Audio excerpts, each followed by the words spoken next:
This video is for people who find themselves stuck in a situation that they would deem low vibration, out of alignment, out of sync with your true self, even if at one point it was a match. Here you are in this relationship, this living situation, this career that you now know, maybe even recently, for a fact is not a match for you. You know that by being subjected to it on an ongoing day-to-day basis, you're limiting your ability to really thrive and be your best self. But because of practical circumstances, you find yourself nonetheless stuck. Sometimes we can't just quit our job, even when we become crystal clear on the fact that it's toxic, it's draining our energy, it's giving us low vibrational experiences, and it's sort of stalling our spiritual growth. Because we live in a world where you need to support yourself, a lot of the time you can't just up and leave. Well, you can, but it's going to bring about a bunch of other very real problems. Same with even relationships sometimes, living situations especially. And I get this question all the time from spiritual seekers, and all I can do, of course, is share my own experience because I have been there and I have learned a thing or two, and I believe what I can help share with you right now can make a dramatic difference in how you experience this exact situation. Personally, I have found that there's a reason for it, and the reason is actually very beneficial and helpful in the end. And that reason alone will allow you to eventually, of course, transcend your situation, but also get the lesson, experience the growth, and the evolution that are inherently potential in this stressful situation of yours. So why are you here? Why are you in this situation in the first place? What I've speculated is that it's due to two things. One of them is your own unconsciousness. You know, they say, even psychologists say, in the Western medicine field, they will say that subconsciously people will gravitate towards situations and relationships that will help them heal, that will help them become aware of their unconsciousness. So you might be drawn to this, you might have been drawn to this job. It might have really felt like this really resonates. This is gonna be a good move. This is a really great idea. And it might even feel like your intuition is encouraging you to do this as well. But then eventually something happens and you start wondering, was I completely off? Was my intuition on the fritz on that day? Why did this feel so compelling? And here I am in a situation that is so obviously out of alignment and causing me problems and causing me stress. So anyway, unconsciousness, but also combined with that is an intuition even to go towards things, not to drive yourself crazy, but to help you heal. I've learned that it is kind of both things.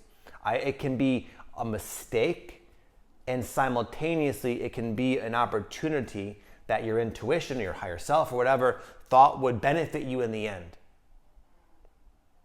Sometimes things in life that are unpleasant have a lifetime of benefits to offer us.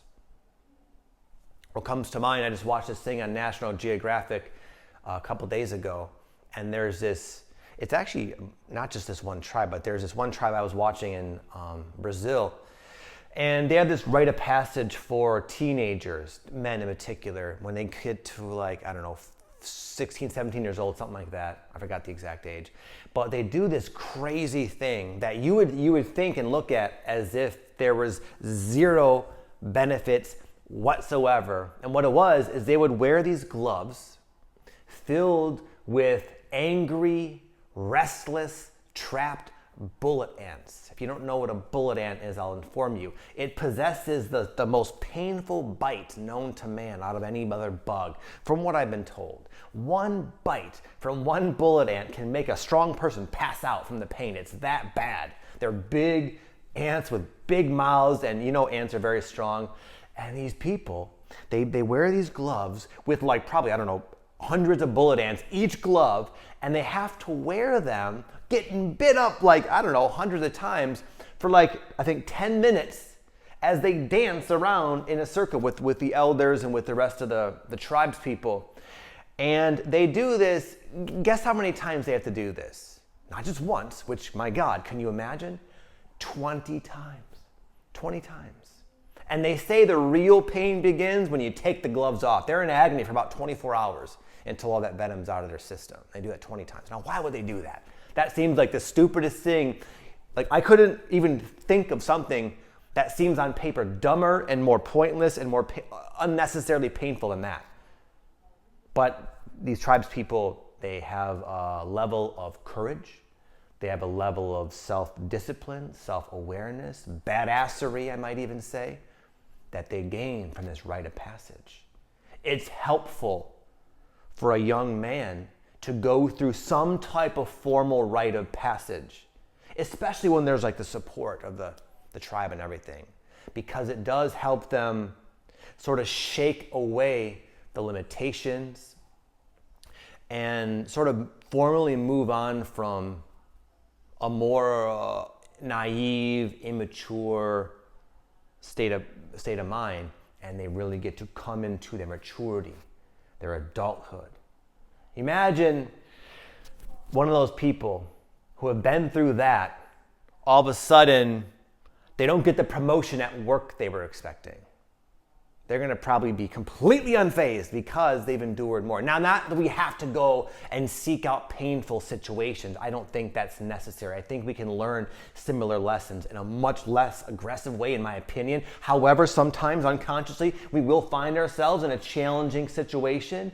And if we're there as it is, and there's like no going back, you might as well take advantage of it, and you can view it like a rite of passage.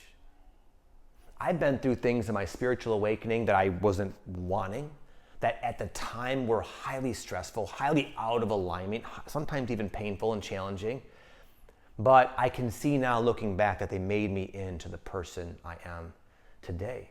And for that, I am grateful, because the qualities, the attributes that you can choose to cultivate in these sort of unideal circumstances can make a world of difference in how you go through the entirety of the rest of your life.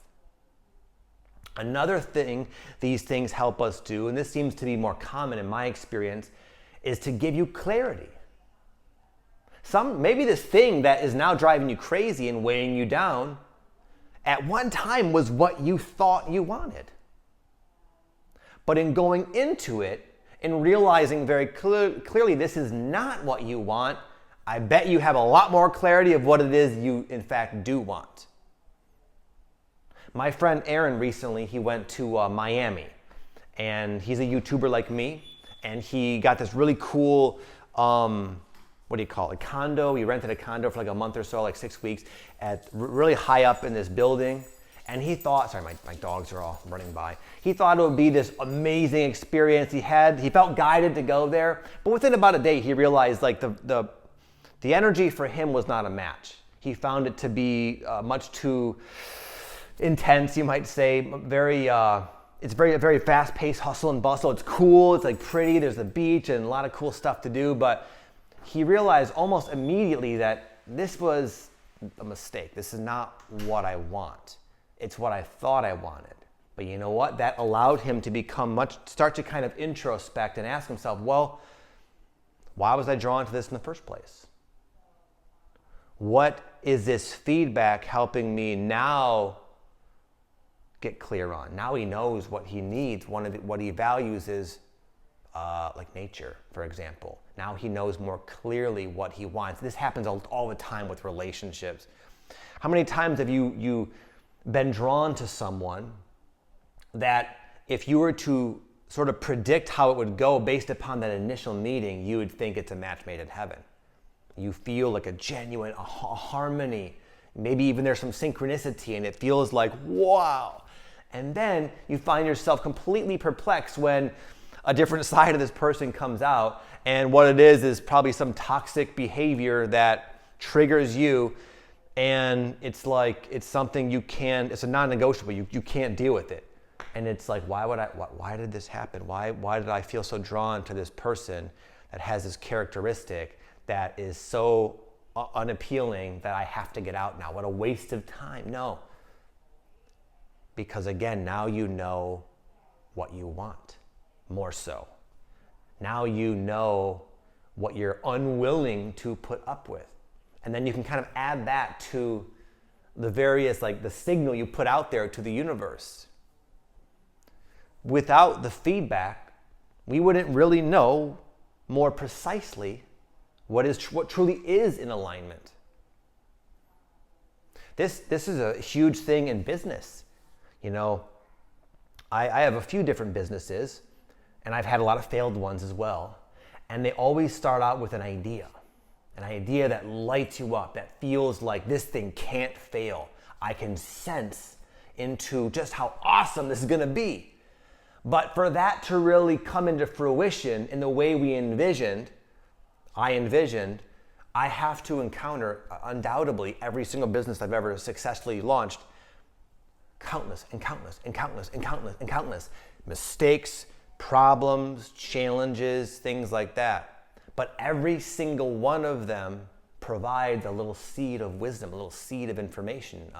If anything, an awareness of, okay, well, that doesn't work. I don't like that. That's not a fit. And over time, when you can learn to like benefit yourself from the data, the problems, the challenges you're receiving, you slowly start to fine tune things. And then what I found with a business and even other things in life as well, it's kind of like nature. Like for a plant to thrive, many of them anyway, it requires a certain level of lighting, humidity, nutrients, certain type of soil, certain level of wind, various other variables as well. And if one of those little variables is off, the plant can die. I used to grow medical marijuana, and I saw this firsthand. You could have the perfect nutrients, you could have like the most badass light setup, you can have like an amazing ventilation system, but if the humidity is a little bit too low or a little bit too high, if it's too high, you get mold. If it's too low, the plants wither. It's very quick. It's kind of an all or nothing thing. Either everything's in balance and then the organism can thrive, or if one little thing is off, it's like it's not like the other 80% of the things going right compensate for that. No, it's the whole system breaks down. That's kind of how our vibrational reality seem to be here on planet Earth. And I think, at least I've learned, we do in fact attract ourselves to things that will make us aware of these little aspects of ourself that are not yet quite in sync. And we can use that to our advantage. So even if you're on board with all of what I'm saying, okay, Vic, I get it, bro. There's benefits. We can learn, we can grow, yada, yada, yada. I still hate it here. I still hate my job. What do? I can't help myself from dwelling on it and ruminating in my head and complaining and so forth. What do I do? Here's what I've learned, my friend, that can make a huge difference, is to choose to make the most of it. It's a very simple, almost like too simple to be taken seriously by, unfortunately, a lot of you perhaps. It's so simple, but it does make a world of difference. I'll give an example. This is how it can be done. I remember years ago, I kind of woke up and realized I cannot live in a densely populated city environment. I lived just outside of a downtown area, which at the time it thought it would be really cool to be able to walk downtown. But as I started to go through my spiritual awakening and become increasingly sensitive to my environment, I realized that I cannot have power lines going all through my house. I cannot have neighbors, not just to my left and right, but also behind me. I cannot be like in this little box, this concrete jungle. It was driving me crazy. And at that time, I knew in my heart, I was like destined to move to San Diego. That was where I wanted to go at the time. And oh man, I would fantasize about San Diego. I'd imagine myself getting up and walking along the beach. How warm. I was in Michigan, so like the warmth was very attractive. And I imagined just like all the different hikes I would see, like there's mountains and there's nature and there's beauty and there's hiking and all this cool stuff. And I really imagined this like amazing lifestyle. And I knew I would get there. I knew that was my next step. I didn't know how I'd get there, but I knew one day I'd be there because it just resonated so deeply. But what I found is by doing that, doing what I just said, getting all like hyped up about where I knew I would eventually go, it made my present circumstance, which again was already determined to be out of alignment, it made that 10 times worse because I was in the future too much. And that contrast of where I knew I could eventually be versus where I was presently stuck, the contrast made this amplified to the umpteenth degree. And I started to become aware that I realized, wow, you're kind of making yourself miserable by being in resistance to where you are. So what I chose to do was ask myself, okay, big shot, you want to be in San Diego so badly, why? What about San Diego is so appealing? And I said, well, I would get up every day and I'd go for a walk on the beach. I'd go on a nature walk. And I said, okay, well, you're in Michigan. There's no beach around. It's winter time. What out of that can I do? Well, I can go on a walk. So I chose every morning to start going on a walk. And you know what happened? The very first day, I chose to make the best of it by just going on that walk in the freezing cold with my winter gear on. I discovered something that I had no idea existed just about a 5-minute walk from my house, and it was a cemetery. It was this beautiful cemetery. I had no idea it was there. And you might think I'm some kind of weirdo. No, the cemetery was full of nature. I didn't find the gravestones at all a problem, honestly. I feel like the spirits had moved on. I didn't think they were all hanging out around their gravestone. There was deer, there were squirrels, there was a beautiful pond. I eventually started filming a lot of my earlier YouTube videos in this exact little sanctuary place that I was blocking myself from experiencing because I was so fixated on the idea that this sucks, this is out of alignment. It's like when you focus on something that you don't want, you miss the things that might already be there that are pretty cool. Maybe you want to leave your job, right? And maybe your boss is a narcissist. Maybe you're not getting paid what you're worth. Maybe all your cool creative ideas are just squashed. But there also might be 1 or 2 people who you're friends with.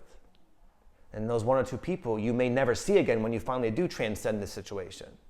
And you will be kicking yourself if you were just so focused on all the bad stuff, you might be missing out on these cool buddies that life gave you, this little silver lining that you were oblivious to. So anyway, I had to learn this the hard way. I was doing the same thing, but I realized just how much my attitude can influence my experience of this low vibration situation, which I did. I had to take responsibility anyways. So the point is, my friend, this entire experience, and maybe you're living in a toxic household right now with a toxic partner, and you're drawn to spirituality, and you can't, it's like, it's impossible to stick to a healthy routine because you're so out of sorts. Within this, I guarantee there's the potential for growth. In being in a situation that is hard to be present, if you choose to use it, it can make you extra good at being present if you can learn to do your best in this circumstance. Because imagine how much easier it's going to be when things change. So you can cultivate very important and valuable attributes in this exact circumstance that you're dreading. I can guarantee in this moment know exactly, much more clearly, probably times 100, of what exactly it is you value truly and what it is you want out of life. And if you can allow yourself to not dwell on the parts of this circumstance you don't prefer, even if there are many, you might just open yourself up to some parts of it that are actually pretty cool and enjoyable. Hey, real quick, my friend, before I go, if you find that you've watched the video and you know in your heart you're not really stuck and you're just having trouble taking that first step or taking action, I have another video I'm going to put in one of these corners. It's all about why it's so hard for spiritual people to take action on the things they know in their heart they're meant to do. There's a reason for it, and there's a reason around it. There's a way you can start taking action today, and this video is going to help you with that.